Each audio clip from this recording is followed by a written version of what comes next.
और आगे हम देखने वाले हैं टाइप्स ऑफ वेक्टर्स। वेक्टर्स में टाइप्स, पहला टाइप है नल वेक्टर।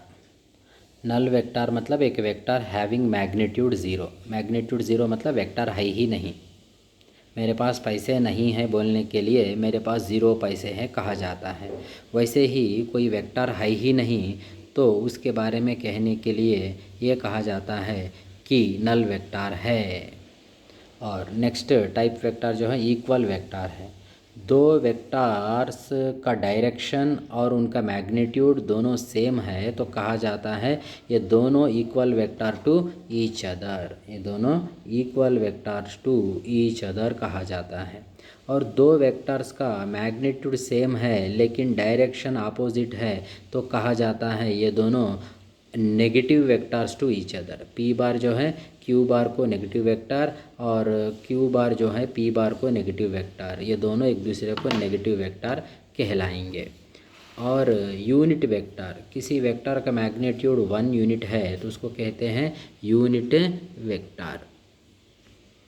और यहाँ पे ये बार नाम का वेक्टर दिखाया गया है। ये बार नाम का वेक्टर ये बार के डायरेक्शन में रहने वाला यूनिट वेक्टर को ये कैप कहते हैं। ये बार के डायरेक्शन में रहने वाला ये बार के डायरेक्शन में रहने वाला यूनिट वेक्टर को कहते हैं ये कैप। और यहाँ पे मैंने लिखा है ये बार करके लिखा है। ये बार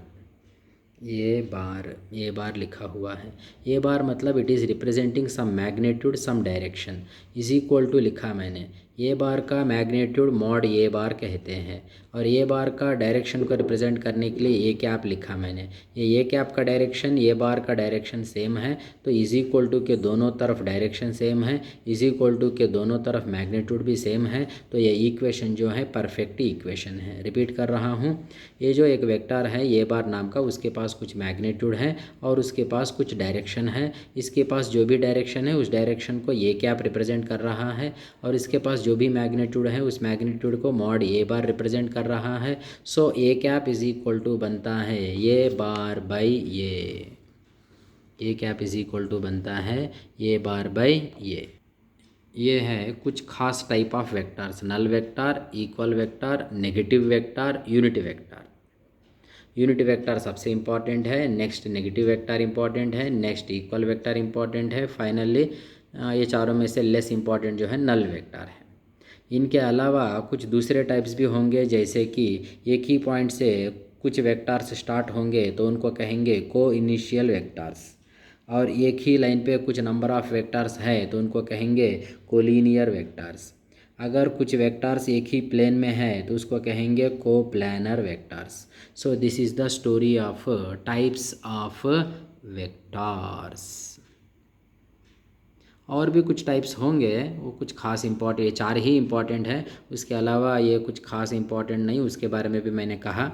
और भी होंगे वो सब कुछ खास इम्पॉर्टेंस नहीं है, उसको हम डिस्कस नहीं करेंगे, वही ज़्यादा अच्छा रहेगा।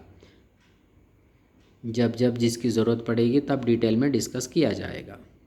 अभी से सब कुछ डिस्कस करेंगे तो उन सबको याद रखने का सर दर्द भी हमारे सर पे रहेगा। जब जब जिसकी ज़रूरत होगी तब तब उनको देखेंगे तो उनको याद रखने की नौबत नहीं रहेगी, नेचुरली वो लोग याद रहेंगे। आगे बढ़ते हैं। बेसिक वेक्टर, मैं कहता हूँ डिस्प्लेसमेंट वेक्टर को बेसिक वेक्टर कहता हूँ। डिस्प्लेसमेंट वेक्टर का सिंबल है एस बार और मैं कह रहा हूँ डिस्प्लेसमेंट वेक्टर को बेसिक वेक्टर, क्योंकि डिस्प्लेसमेंट वेक्टर नहीं होता तो फिर वेलोसिटी वेक्टर नहीं होता, वेलोसिटी वेक्टर नहीं होता तो एक्सेलरेशन वेक्टर नहीं होता, फिर वहाँ से फोर्स, मोमेंटम, बहुत कुछ वेक्टर्स सिंपली कहेंगे तो all the vectors will be vectors only because of displacement is vector. So displacement को कहता हूँ मैं basic vector, father of vector ऐसा मैं कहता हूँ। तो वेक्टर्स में और बातें आगे जो है उनको समझने के पहले हम समझ लेंगे क्या है डिस्प्लेसमेंट वेक्टर। अगर कोई पार्टिकल यहाँ से शुरू होके ये जो इनिशियल पॉइंट है यहाँ से शुरू होके ऐसे चलते हुए ये फाइनल पॉइंट पे पहुँचता है तो इनिशियल पॉइंट से लेकर फाइनल पॉइंट तक direct straight line with arrow mark जो होता है इसको कहते हैं डिस्प्लेसमेंट। अगर कोई पार्टिकल यहाँ से शुरू होके ऐसे ऐसे चलते हुए यहाँ पहुँचता है फाइनल पॉइंट पे, तो initial point two final point direct straight line जो है उसको कहते हैं डिस्प्लेसमेंट। सो डिस्प्लेसमेंट क्या है? Displacement is a vector having magnitude equal to length of straight line between initial point of journey and final point of journey and having direction towards final point from initial point. तो अगर कोई particle यहाँ से निकल कर ऐसे चलते हुए यहाँ पे आता है, तो इनिशियल पॉइंट ये है, फाइनल पॉइंट बी है, तो डायरेक्ट स्ट्राइट लाइन डिस्प्लेसमेंट होगा विथ एरो मार्क। तो इनिशियल पॉइंट से लेकर फाइनल पॉइंट तक स्ट्राइट लाइन का लेंथ हो जाता है डिस्प्लेसमेंट का मैग्नीट्यूड, और इनिशियल पॉइंट से फाइनल पॉइंट की तरफ जो एरो मार्क बनता है that becomes direction of displacement. तो ये हुआ स्टोरी किसका? डिस्प्लेसमेंट वेक्टर का, जिसको कहना चाहिए बेसिक वेक्टर, जिसको कहना चाहिए फादर ऑफ वेक्टर्स। आगे हमको देखना है एडिशन ऑफ वेक्टर्स। ये एडिशन ऑफ वेक्टर्स को समझने के लिए ही यहाँ पे मैंने डिस्प्लेसमेंट वेक्टर क्या है समझा दिया। अब यहाँ देखते हैं addition of vectors. Addition of vectors की कहानी में, ये कहानी देखो, कोई पार्टिकल यहाँ से शुरू होके ऐसे चल के यहाँ पे आ गया। कोई पार्टिकल यहाँ से शुरू हुआ, ऐसे चलते हुए यहाँ पे पहुँच गया, तो ये होता है डिस्प्लेसमेंट ऑफ द पार्टिकल। उसके बाद पार्टिकल यहाँ से निकला, ऐसे घूमते हुए यहाँ पहुँच गया, तो ये स्ट्राइट लाइन होता है डिस्प्लेसमेंट इन सेकंड जर्नी, और ये स्ट्राइट लाइन होता है डिस्प्लेसमेंट इन फर्स्ट जर्नी। तो यहाँ पे S1 हो रहा है डिस्प्लेसमेंट इन फर्स्ट जर्नी, और S2 बन रहा है डिस्प्लेसमेंट इन सेकंड जर्नी। तो दो जर्नी यहाँ पे देखने को मिल रहा है। एक जर्नी ऐसे है और उसका डिस्प्लेसमेंट S1, दूसरा जर्नी ऐसे है और उसका डिस्प्लेसमेंट S2।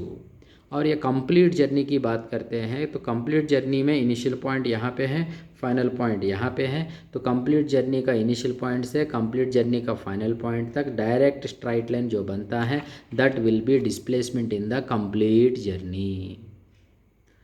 सो यहाँ पे देखते हैं ये BC नाम का जो जर्नी है, देखो ये यहाँ पे B, यहाँ पे ये BC नाम का जो जर्नी है उसको हम देख सकते हैं ये भी जर्नी प्लस BC जर्नी, ये भी जर्नी प्लस BC जर्नी। तो ये BC जर्नी बन रहा है, ये भी जर्नी और BC जर्नी से बन रहा है।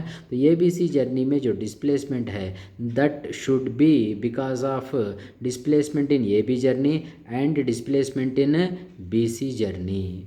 तो ये भी जर्नी में डिस्प्लेसमेंट और BC जर्नी में डिस्प्लेसमेंट का नेट इफेक्ट होता है displacement in the complete journey.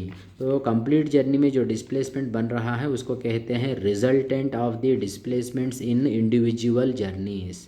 तो एक जर्नी है जिसमें डिस्प्लेसमेंट S1, एक जर्नी है जिसमें डिस्प्लेसमेंट S2, और ये दोनों का इफेक्ट S1 S2 का नेट इफेक्ट बन रहा है S। तो हम लिख सकते हैं S bar the displacement in ABC journey must be equal to displacement in first journey plus displacement in second journey.